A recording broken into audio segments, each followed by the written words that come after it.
spiritual journeys that I had last week, but I also want to just take the time to remind everybody, check out Conversation Unplugged on WWDB 860 PM.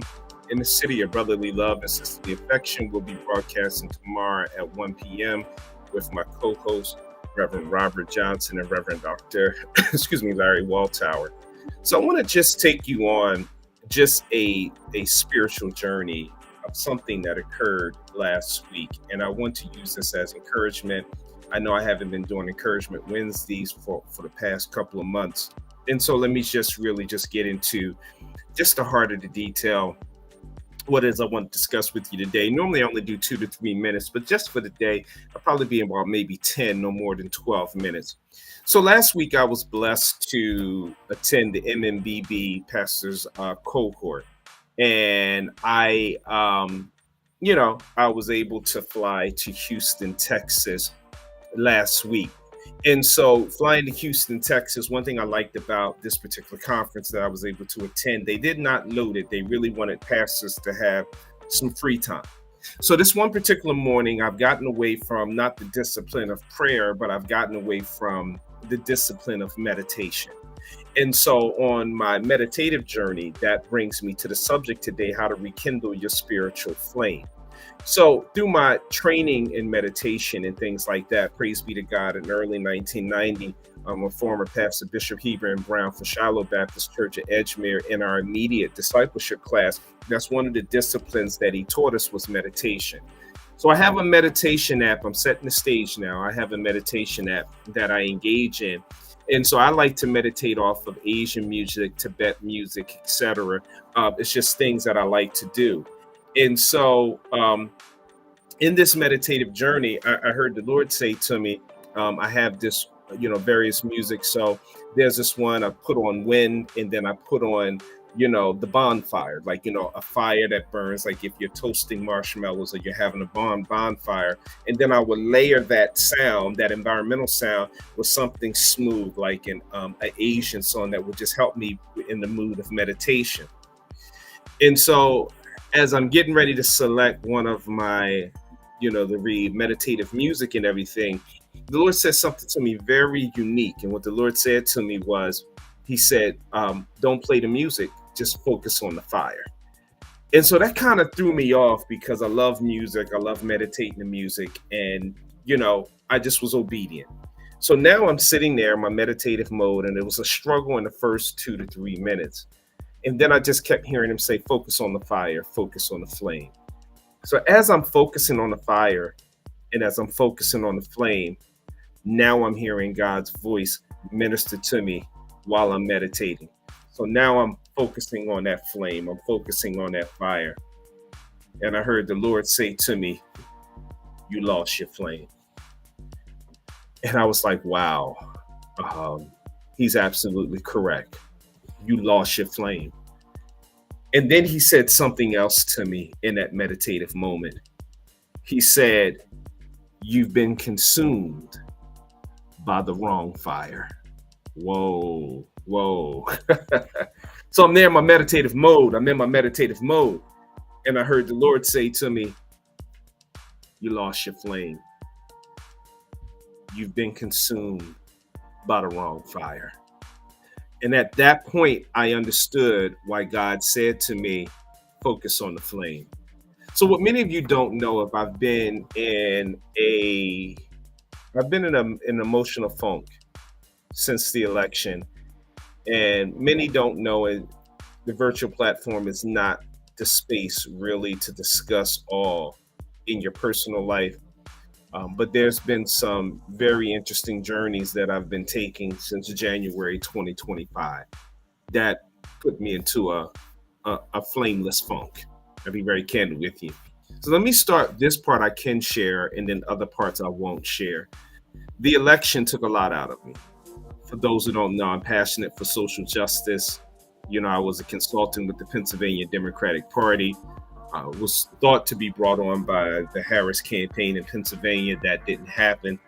And then we lost the election. And most people think that I lost my flame my spiritual flame, because we lost the election. It wasn't losing the election that was the unique moment that put me in a funk. It was what I witnessed on the Democratic level at the national headquarters. That really just took something out of me.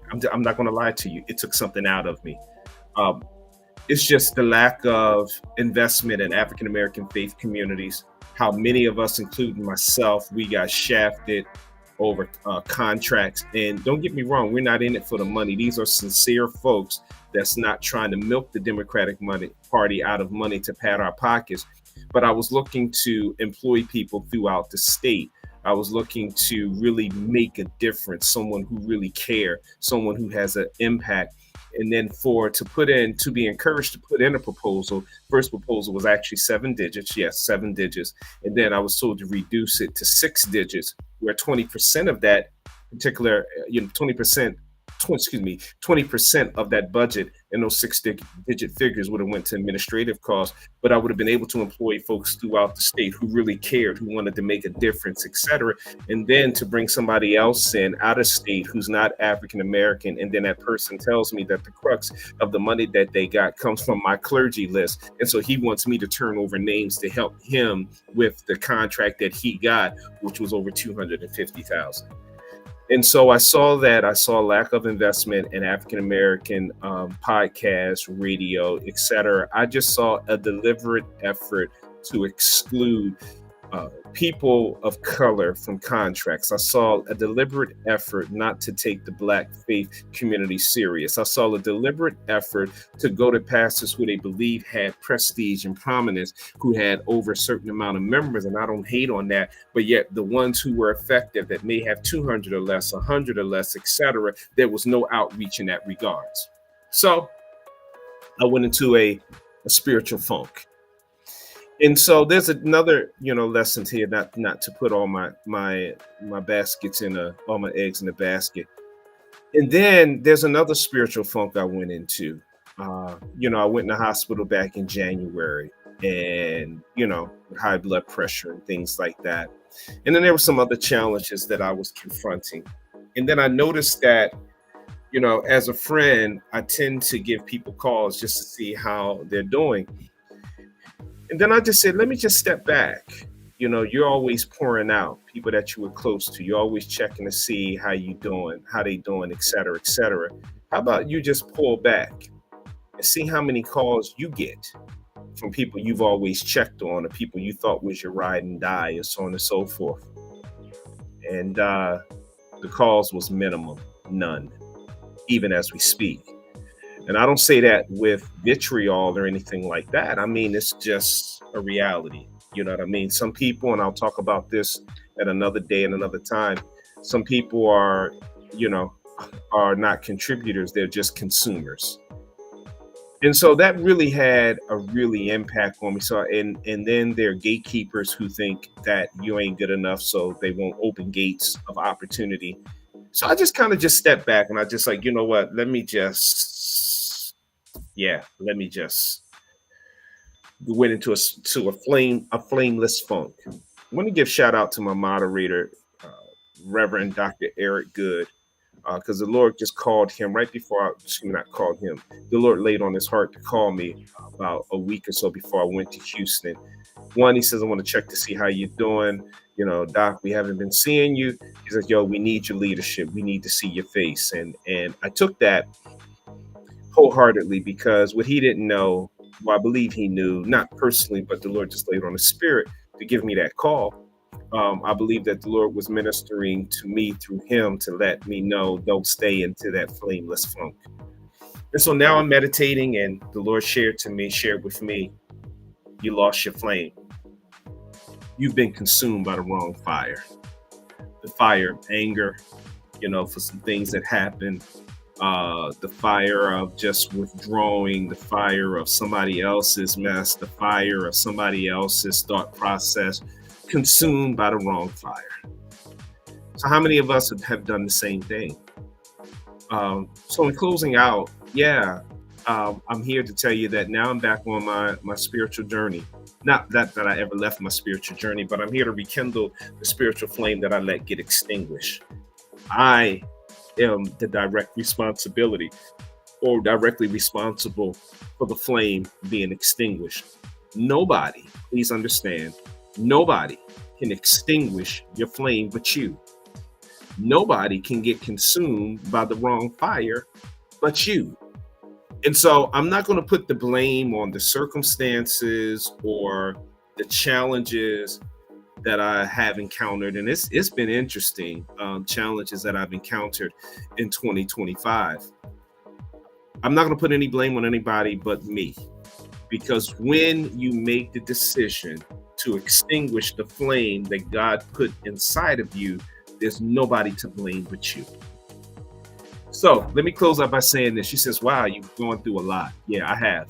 I've been going through a lot since the beginning of 2025. But here's why I'm going through a lot. Here's why. This is why I'm going through a lot. And I'm going to close out with this, really, not a Baptist close out. Because when we as Baptist preachers say, I'm going to close out, we got about 20 more minutes of stuff. This is why I'm going through some challenges right now. Because at Vision of Hope Baptist Church, the Lord laid on my spirit. The Lord laid on my spirit for 2025. That our theme is walking in God's greatness. Yeah, walking in God's greatness. And about a week and a half ago, the Lord ministered to me, because I'm like, yo, if we're walking in God's greatness, why is all of this stuff hitting not only me, but hitting the church? And it's not internal conflict. It's a repair here. It's a repair there. It's a this. It's a that. So it's not internal bickering or battling. No, we don't have that going on at Vision of Hope Baptist Church, but we're just getting hit with this and getting hit with that. And I'm getting hit with this and I'm getting hit with that. And I'm just like, well, Lord, what in the world is going on?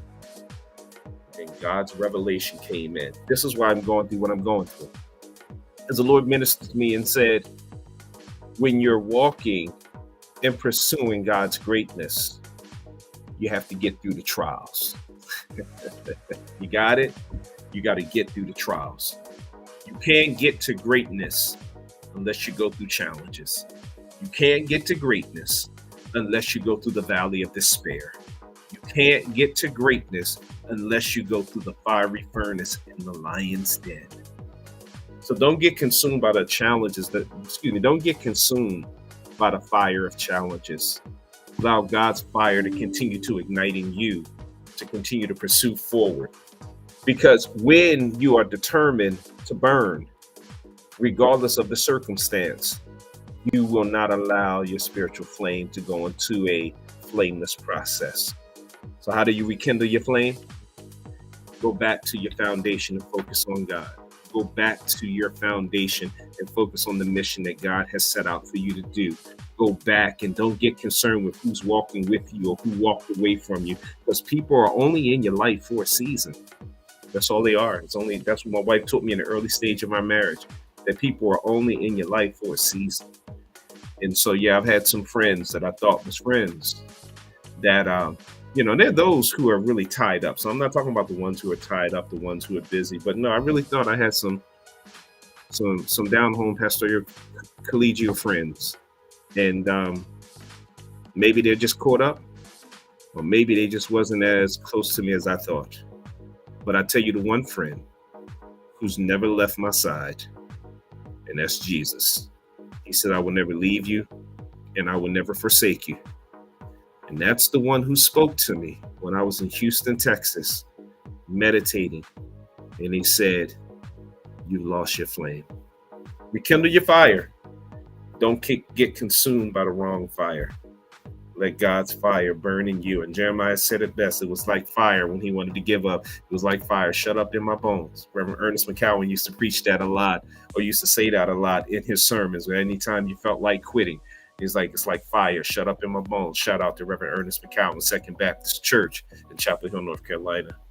Yeah, he used to say that when I was an associate minister. Now I understand it more now than ever. So rekindle your spiritual flame. Don't let the challenges and trials and tribulations in life cause you to go into a flameless situation or cause your flame to become extinguished. Be determined to let your flame burn, not for yourself, but for the glory of God. Take care and God bless. And thank you for this Motivational Wednesday. God be with you.